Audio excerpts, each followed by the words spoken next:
Nah, ini. Jadi tim ini tim gugus tugas sinkronisasi atau kumpulan DPP Gerindra.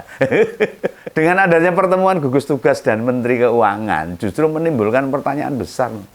Apakah ini menandakan Pak Jokowi dianggap sudah tidak punya kekuasaan? Lantas kenapa jujuknya langsung pada Menteri Keuangan? Bu Sri Mulyani. Aneh itu.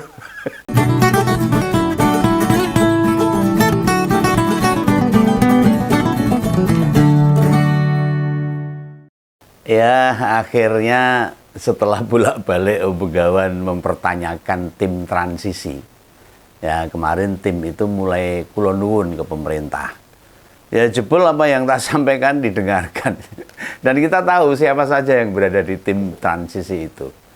Tim itu bernama Gugus Tugas Sinkronisasi Pemerintah Prabowo Gibran. Di hari ini Kementerian Keuangan mendapatkan tamu, yaitu gugus tugas sinkronisasi yang diinformasikan seperti yang disampaikan oleh Pak Muzani, dan kami sangat senang dan sangat terbuka untuk terus bersinkronisasi dan bersinergi.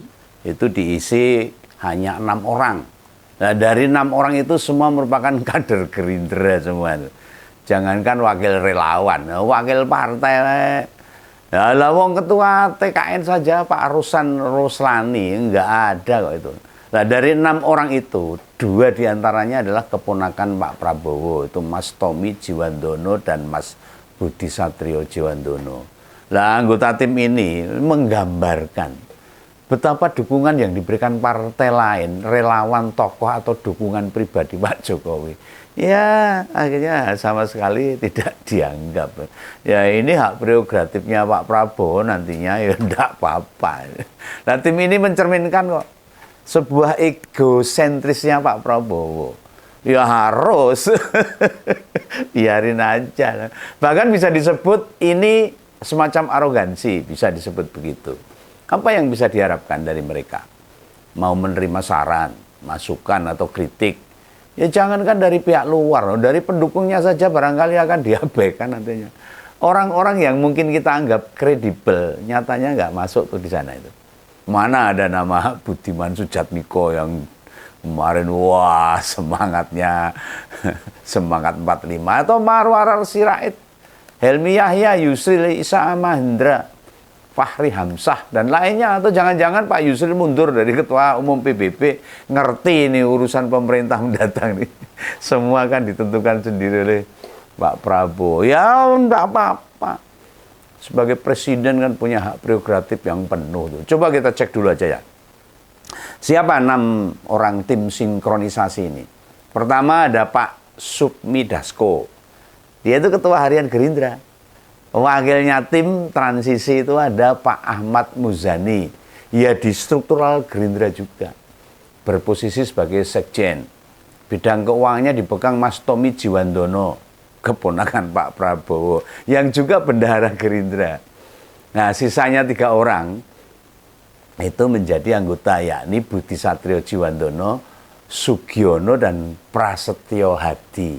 Nah, Mas Budi Satrio ini keponakannya Pak Prabowo juga, dan juga petinggi Gerindra yang dipasangkan sama Mas Kaisang yang mau turun di Pilgub DKI itu loh.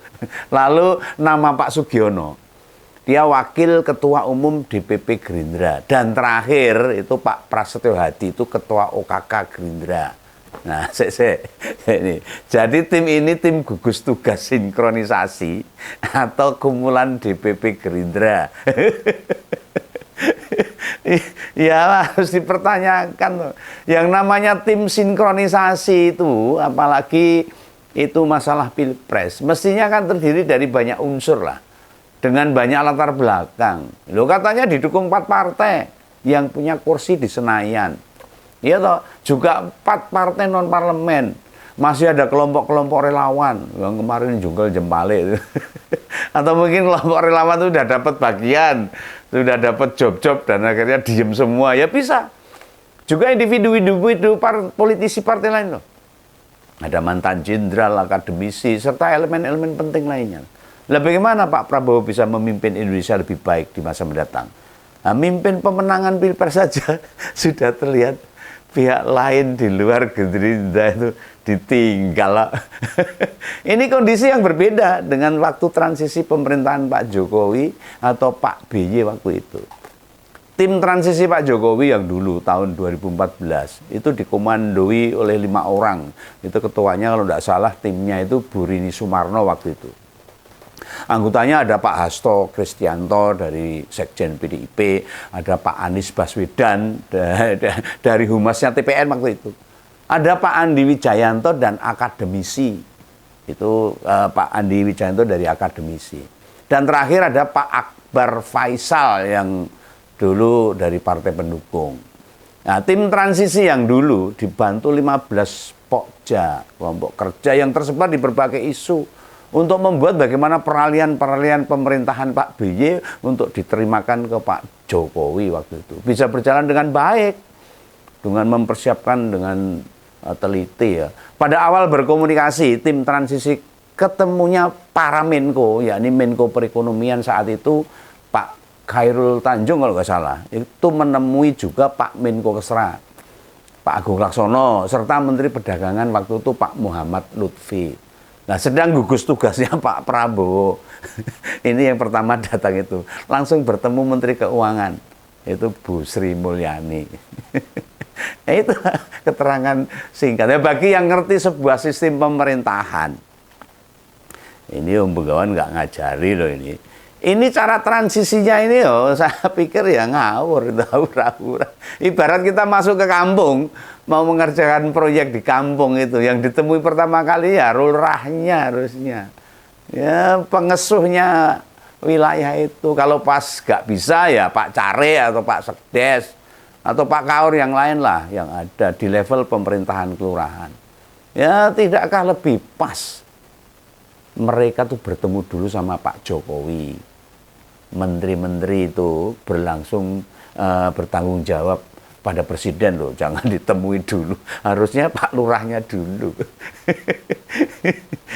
Ya itu, dengan adanya pertemuan gugus tugas dan Menteri Keuangan justru menimbulkan pertanyaan besar. Apakah ini menandakan Pak Jokowi dianggap sudah tidak punya kekuasaan? Lantas kenapa jujuknya langsung pada Menteri Keuangan? Bu Sri Mulyani, aneh itu. Ya kita tahu lah, orientasi Pak Prabowo itu fokusnya duit. Anggaran makan gratis dan sebagainya itu. Jadi ngapain ke kementerian lain? Ya nanti ya malah repot. Konsentrasinya di makan gratis. Bagi orang yang paham administrasi dan perencanaan, mestinya kan ke Jokowi dulu lah. Saat bertemu presiden, bisa mengenalkan tim gugus tugasnya dia. Nih Pak, yang mau mengambil alih kepemimpinan Bapak besok ini saya membawa tim gugus. Iya gugus tugas. Dan mungkin ada kelompok kerjanya juga tim kerja lain yang kalau ada. Lalu sampaikanlah kepentingan atau keperluan mereka bertemu. Maunya apa? Ya misalnya dalam 2 bulan atau beberapa bulan para menteri akan direpotkan tim Pak Prabowo. Untuk proses-proses persiapan peralihan tugas dari menterinya Pak Jokowi ke menterinya Pak Prabowo. Ya mesti ada serah terima tugas lah.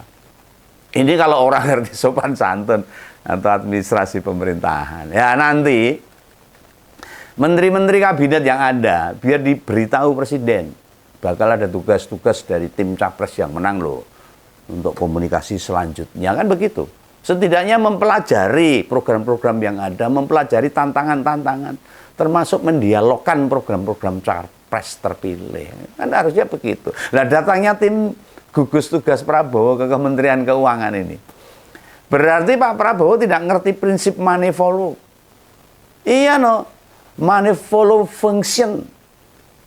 Uang itu ngikut fungsinya loh. Artinya bahwa duit negara itu sebagai dukungan atas implementasi program capres terpilih. Bukan ini punya duit berapa, maka cukup buat berapa program. Bukan gitu caranya.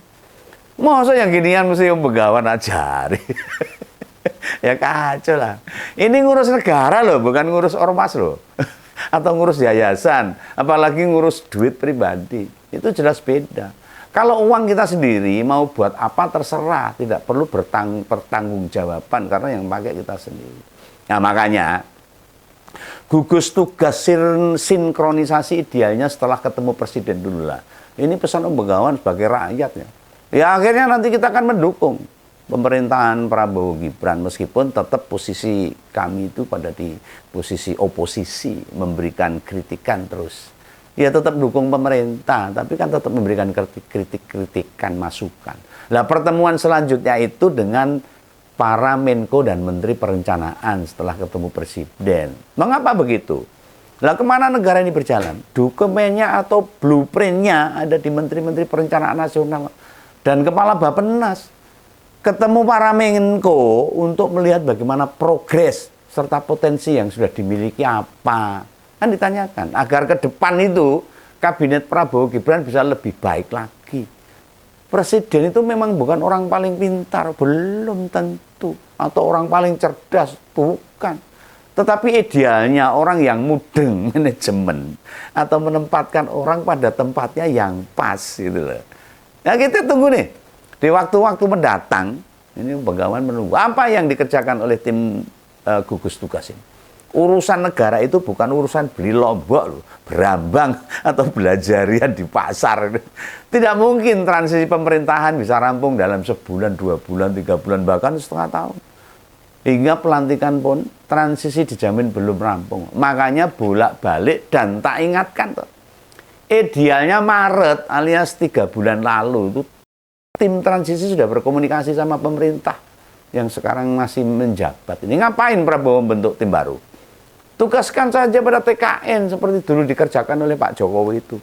Itu malah jauh lebih efektif dan efisien dan tepat sasaran. Lawang tim tugas, gugus tugasnya saja punya jabatan di DPP Gerindra, punya jabatan di DPR maupun MPR. Masih dibebani mengkomunikasikan dengan pemerintah. Ya hasilnya tidak akan optimal, tidak fokus masalahnya. Dan saat pemerintah baru terbentuk, program-programnya bakal lambat dimulai akhirnya. Mereka akan bilang loh, butuh penyesuaian. Menata kelembagaan dulu, memahami kondisi internal kementerian yang di berbagai kementerian, serta 1000 alasan lain lah. Ini menandakan tim gugus tugas sinkronisasi hanyalah formalitas belaka. Oh ini pandangan Om Begawan, boleh-boleh saja. Tidak akan optimal hasilnya. Ya semacam jadi pertunjukan politik belaka lah. Ya akhirnya masyarakat cuma menunggu-nunggu. Jane arep neng ngendi toh ini pemerintahannya Pak Prabowo Gibran itu. Itulah pesan Om Begawan. Oke ya, pesan Om Begawan. Sampai jumpa di lain kesempatan. Dadah.